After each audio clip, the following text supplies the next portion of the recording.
Assalamualaikum warahmatullahi wabarakatuh. Selamat pagi dan salam sejahtera untuk kita semua. Alhamdulillah pagi ini kita akan melanjutkan pembelajaran kita dengan persebaran flora fauna dunia dan Indonesia. Baik, sebelum kita mempelajari flora dan fauna ini, mari saya mengingatkan kembali kepada kalian agar mengisi daftar hadir yang sudah kita share di grup kelas. Jadi sekali lagi mengingatkan agar supaya kalian mengisi daftar hadir, dan bila kalian tidak mengisi dianggap kalian tidak mengikuti pembelajaran ini, walaupun kalian telah ikut serta melihat di dalam proses pembelajaran ini. Oleh karena itu, sekali lagi saya ingatkan kepada kalian agar segera mengisi daftar hadir.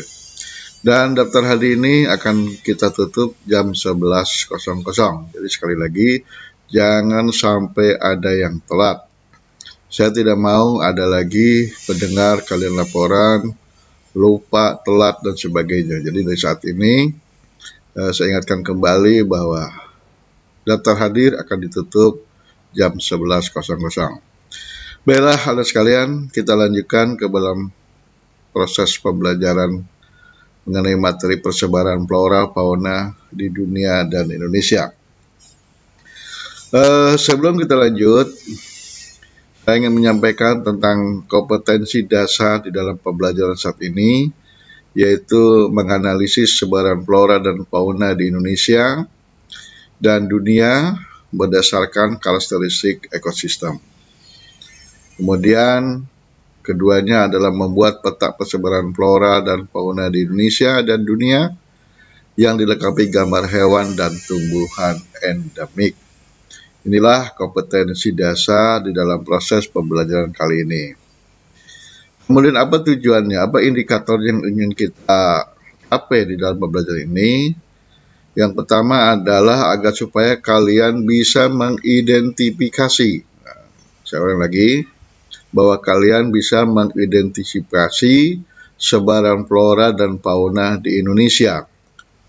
Kemudian selanjutnya juga saya berharap bahwa kalian pun bisa mengidentifikasi sebaran flora dan fauna di dunia, ya. Jadi baik di Indonesia maupun di dunia kalian bisa mengidentifikasi. Nah, inilah barangkali indikator yang ingin kita capai dalam pembelajaran kali ini. Anak-anakku sekalian, kita tahu semua bahwa Indonesia itu adalah salah satu negara yang memiliki keragaman flora dan fauna. Dan perlu diketahui bahwa keragaman flora dan fauna di Indonesia itu merupakan 3 terbesar di dunia. Termasuk di dalamnya adalah Brazil di Amerika Selatan, kemudian berikutnya adalah Zaire di Afrika, dan di situ terdapat beberapa jenis flora dan fauna. Jadi flora dan fauna endemik yang bisa kita lihat di situ, dan itu memang hanya dapat ditemukan di Indonesia. Nah, mari kita lanjutkan mengenai pembelajaran flora ini, bahwa kenapa Indonesia kok begitu banyak, kenapa flora dan fauna di Indonesia itu begitu lengkap, kan? Ini artinya bahwa flora dan fauna itu hanya ada atau dapat hidup di Indonesia. Ada beberapa flora endemik yang kita maksud adalah misalnya bunga rafflesia, kemudian bunga bangkai, kayu eboni dan sebagainya, termasuk juga ada cendrawasih, badak bercula satu, dan sebagainya. Itu ada di Indonesia. Nah, selanjutnya, apa sih yang menyebarkan atau apanya faktor-faktor yang bisa mempengaruhi persebaran flora dan fauna di dunia ini? Jadi ada 3 hal. Ya. Yang pertama adalah faktor klimatik atau yang kita sebut dengan faktor iklim, ya, di mana di situ meliputi suhu, angin, kemudian juga curah hujan, kemudian kelembaban udara, sehingga bisa terdapat tumbuhan xerophyt. Ya. Jadi tumbuhan xerophyt itu tumbuhan yang tumbuh di daerah kering.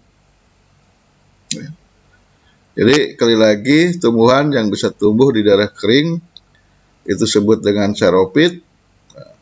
Juga di kita tumbuh lagi, ya, tumbuhan yang bisa tumbuh di daerah basah yang kita kenal dengan higrophyt. Dan ada juga yang tumbuh di daerah sedang, ya, yang disebut juga sebagai mesophyt. Ya. Nah, anak-anak sekalian, faktor klimatik ini sangat berperan sekali di dalam penyebaran flora dan fauna di permukaan bumi ini. Kemudian yang kedua adalah faktor edapik atau faktor tanah. Ini meliputi tingkat kegemburan tanah. Ya. Sejauh mana kegemburan tanah itu, kemudian tekstur tanahnya, lantas humusnya, mineral yang terkandung di dalam tanah itu, terus bagaimana unsur haranya, termasuk di dalamnya adalah air dan udara di dalam tanah itu. Apakah memenuhi syarat untuk tumbuh-tumbuhan atau flora dan fauna tertentu, kan gitu. Kemudian yang ketiga adalah fisiografik. Ini menyangkut tentang bentuk lahan. Sekali lagi, menyangkut tentang bentuk lahan dan ketiadaan tempat. Nah, karena bentuk lahan atau ketiadaan tempat ini juga mempengaruhi pada persebaran flora dan fauna. Ya. Kita lihat contoh misalnya di daerah dataran tinggi sama di dataran rendah, itu jenis flora dan fauna juga berbeda. Ya. Misalnya kita contohlah di wilayah kita, kalau kalian misalnya pergi ke puncak, ya, itu kalian akan menemukan hanya tumbuhan-tumbuhan yang berada di daerah tinggi, dataran tinggi. Misalnya kita akan menemukan teh, gitu ya, artinya tanaman-tanaman yang hidup di daerah tinggi. Dan di sana tidak akan menemukan daerah yang atau flora fauna atau tumbuhan yang ada di dataran rendah. Contohnya padi, ya, atau kelapa. Kamu nggak akan menemukan itu, ya, di daerah puncak. Ya. Kelapa, padi itu ada di daerah dataran rendah. Gitu. Jadi inilah faktor fisiografik, ya, fisiografik. Itu juga akan mempengaruhi tentang persebarannya. Kemudian yang terakhir adalah faktor biotik.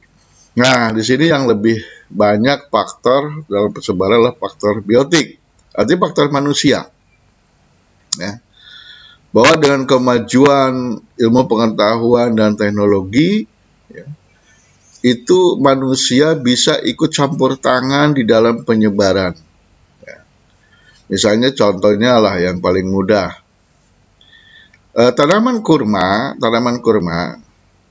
itu tumbuh di daerah gurun. Tetapi sekarang ini kalau kita lihat di Indonesia juga ada tanaman kurma.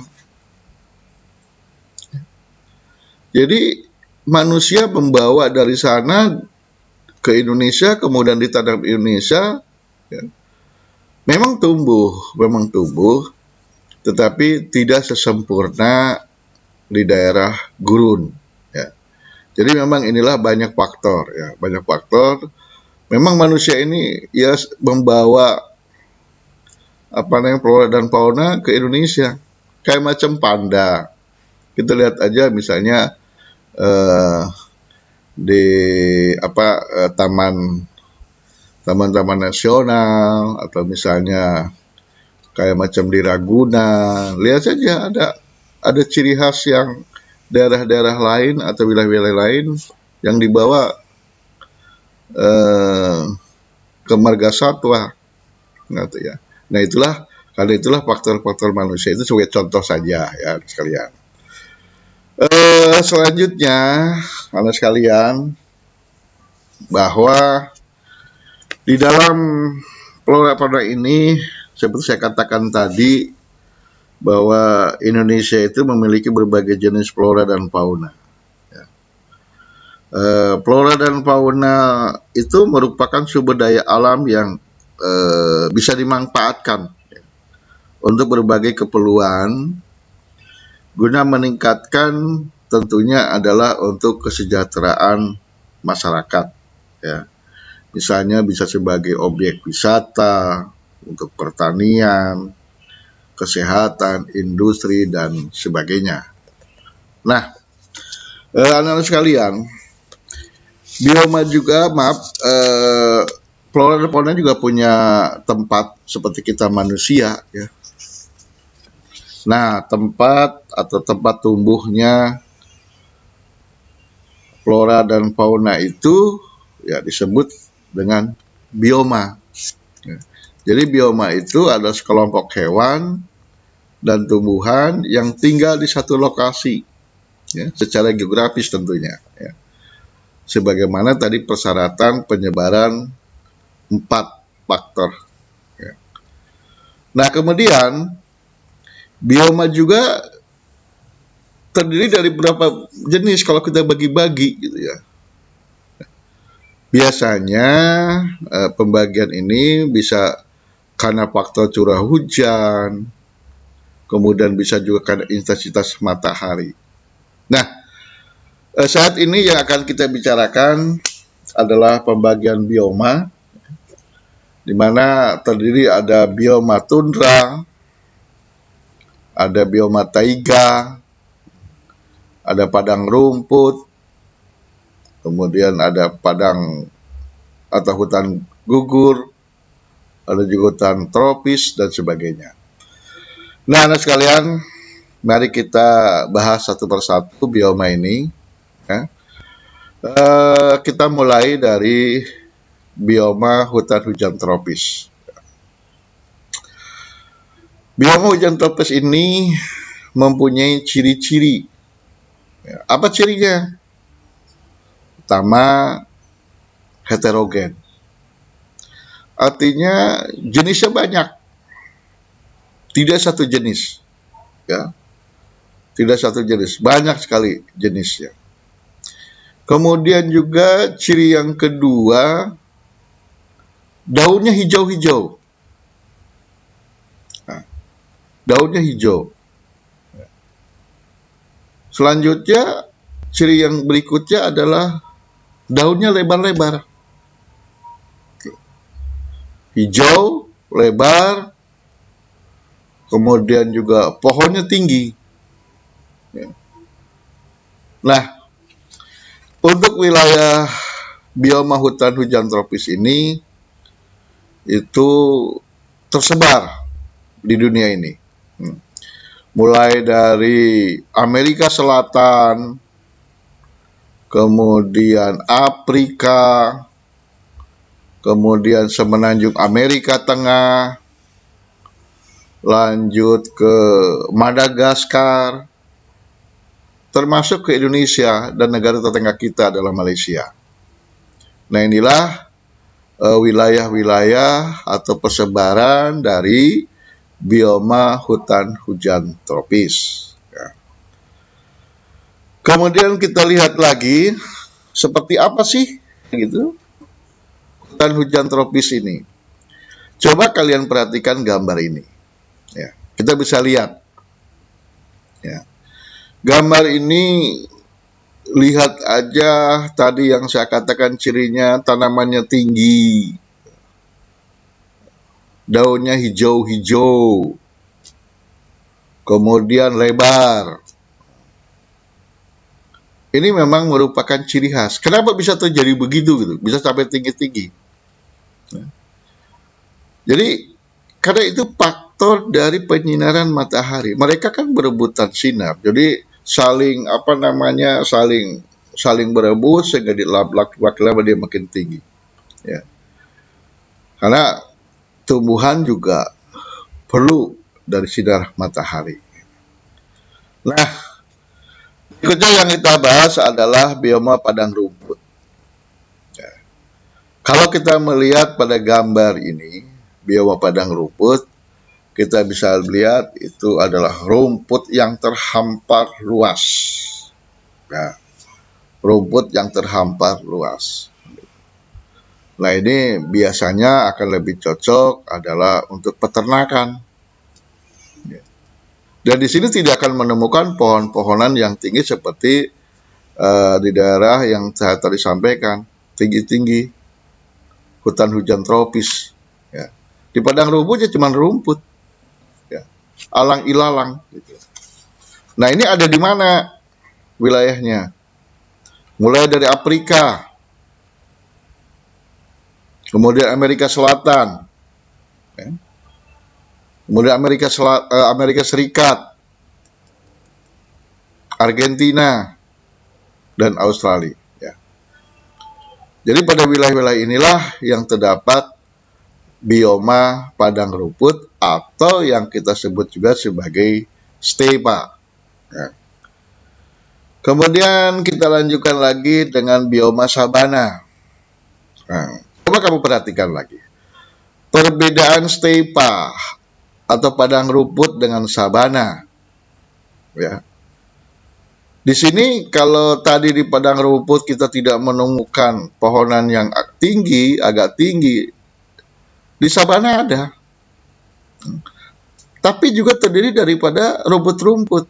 Namun di sini dia tumbuh-tumbuhan yang agak lebih tinggi dibandingkan tadi dengan stepa.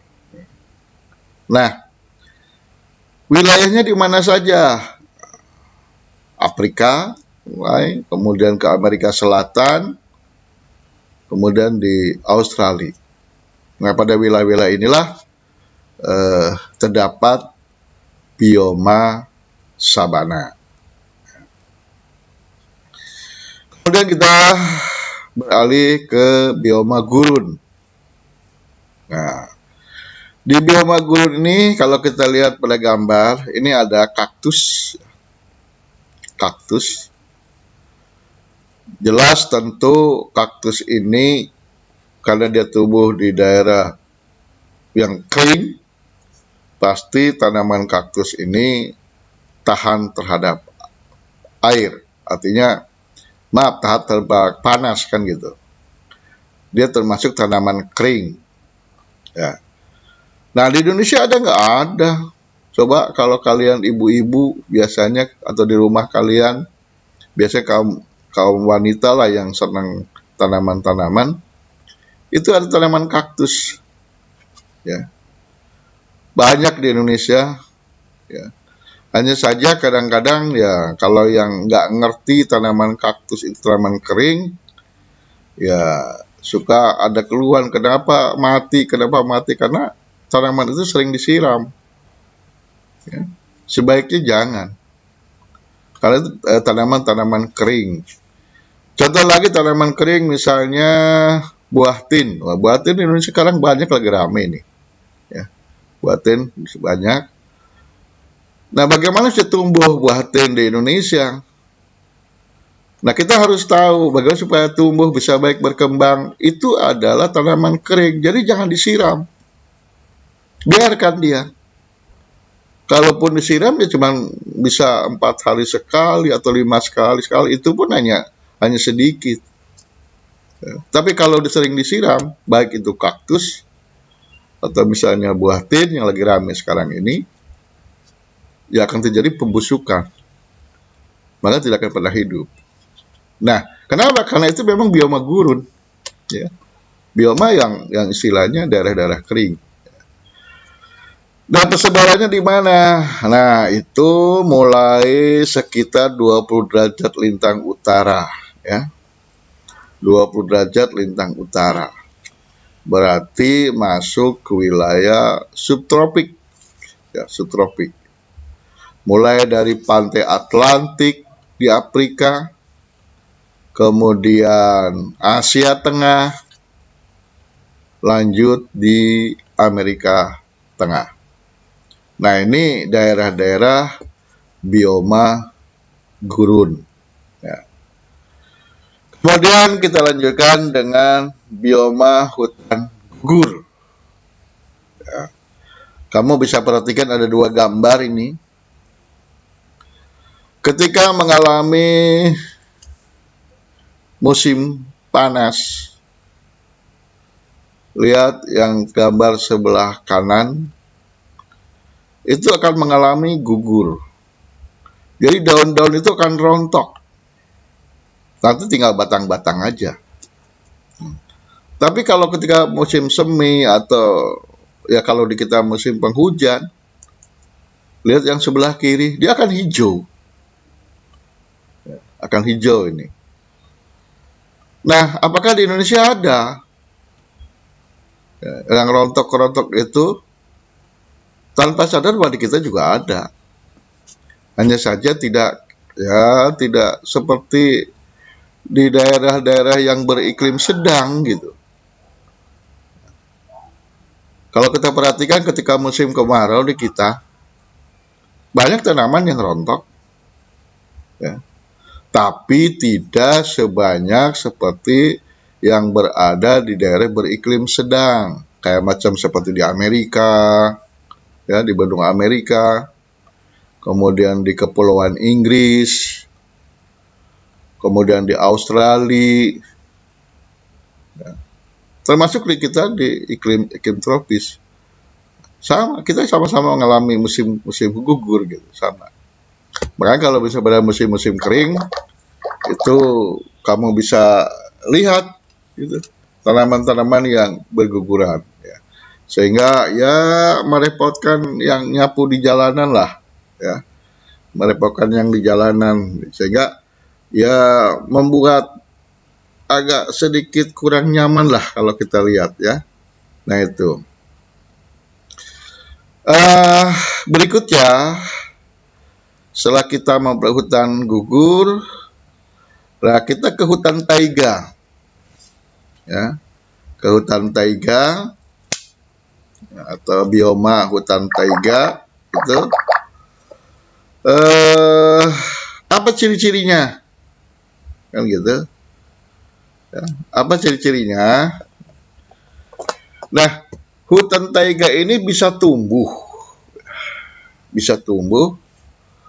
apabila mempunyai perbedaan suhu yang antara suhu panas dengan suhu dingin itu cukup tinggi. Ya, kita sebut dengan amplitudo, ya. Jadi perbedaan antara suhu musim panas dan musim dingin itu cukup tinggi. Jadi pada saat musim panas itu, wah, hebat tingginya, tinggi sekali, ya. Kemudian pada musim dingin, suhunya sangat rendah. Kemudian ciri berikut, tanaman ini ketika akan tumbuh gitu ya, akan tumbuh pada musim panas. Dan musim panas itu akan berlangsung antara 3 sampai 6 bulan. Jadi usia tumbuhan di sana itu ya antara 3 sampai 6 bulan. Dan itu akan muncul, akan tumbuh pada musim panas. Nah, biasanya bioma hutan taiga ini kebanyakan terdapat antara subtropik, ya, dengan kutub.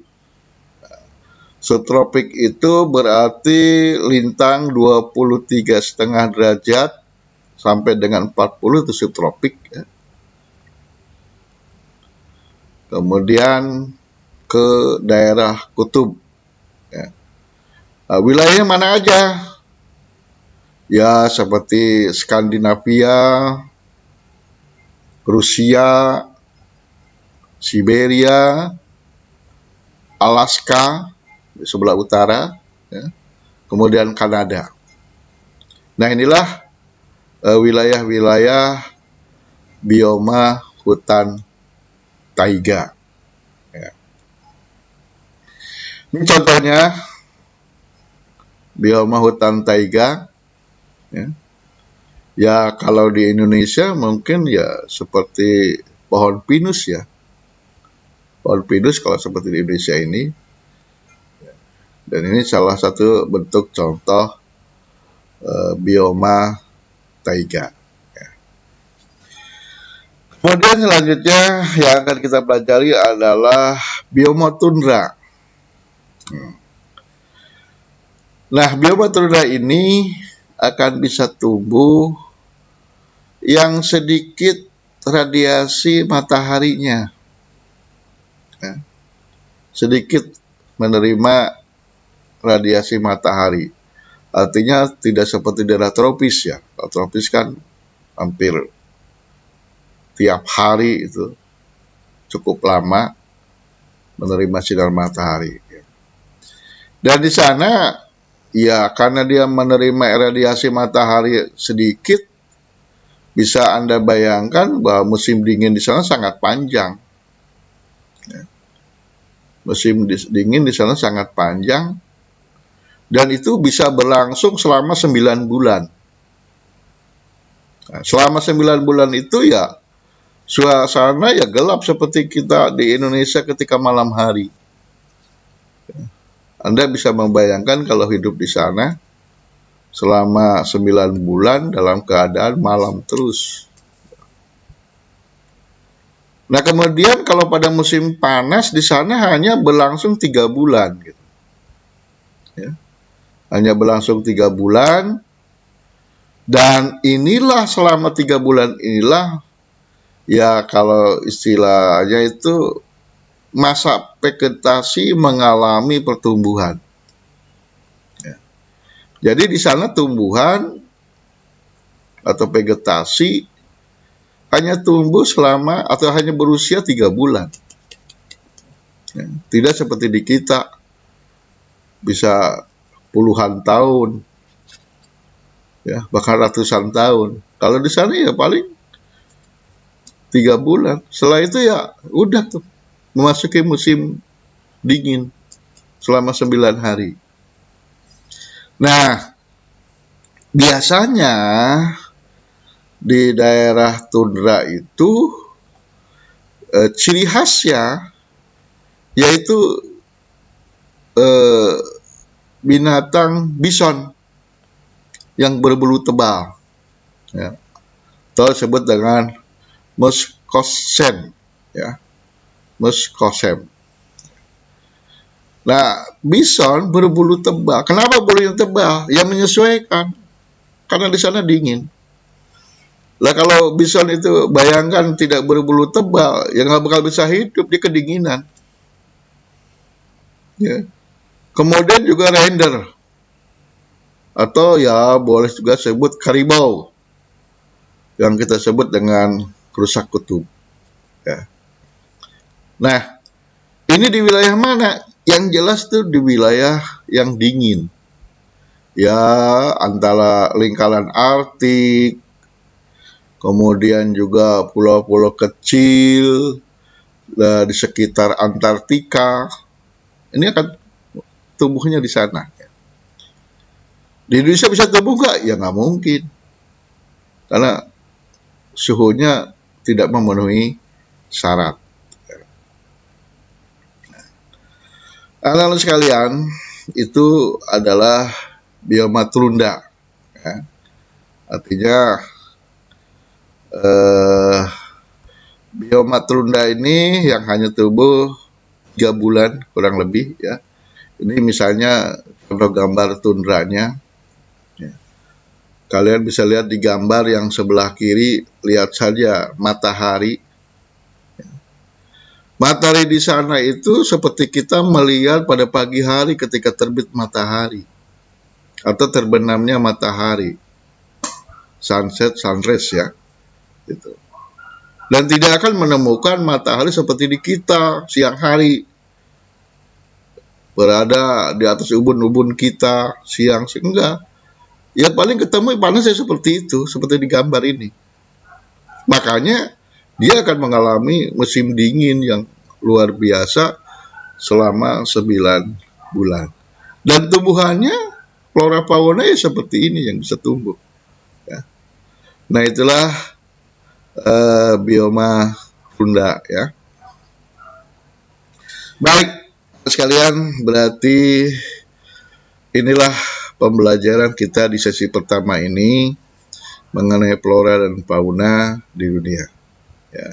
Jadi sesi pertama ini sampai di sini dulu. Terima kasih kalian sudah memperhatikan dan mempelajari.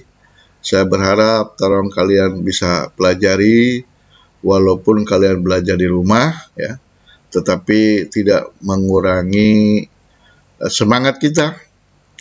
Sebagaimana seperti biasa kita tatap muka.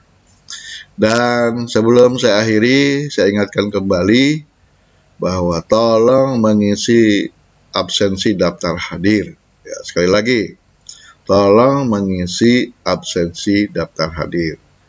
Absensi ini akan ditutup jam 11 ya. Absensi sekali lagi akan ditutup jam 11. Dan kemudian yang kedua, pesan saya untuk kalian jaga kesehatan, karena itu adalah penting di masa pandemi ini ya. Virus itu tidak terlihat ya, sekali lagi virus itu tidak terlihat, makanya tetap kalian waspada. Walaupun sekarang ini ada new normal istilahnya, tetapi virus tidak pernah mengenal new normal ya. Makanya tetap standar kesehatan kalian jaga, cuci tangan ya, dengan pembersih, kemudian gunakan penutup atau masker ya, kemanapun kalian pergi, kemudian hindari jarak ya, jangan terlalu berdekatan. Mungkin kalian kondisi tubuh kuat, sehat, sehingga virus tidak bisa masuk ke kalian. Sebenarnya sih mungkin di kalian juga ada virus, tapi karena daya tahan tubuh kalian kuat, tidak akan permasalahan. Ya. Tetapi sayangi kedua orang tua kalian. Ya. Sebab belum tentu setahan daya tahan tubuh kalian. Ya.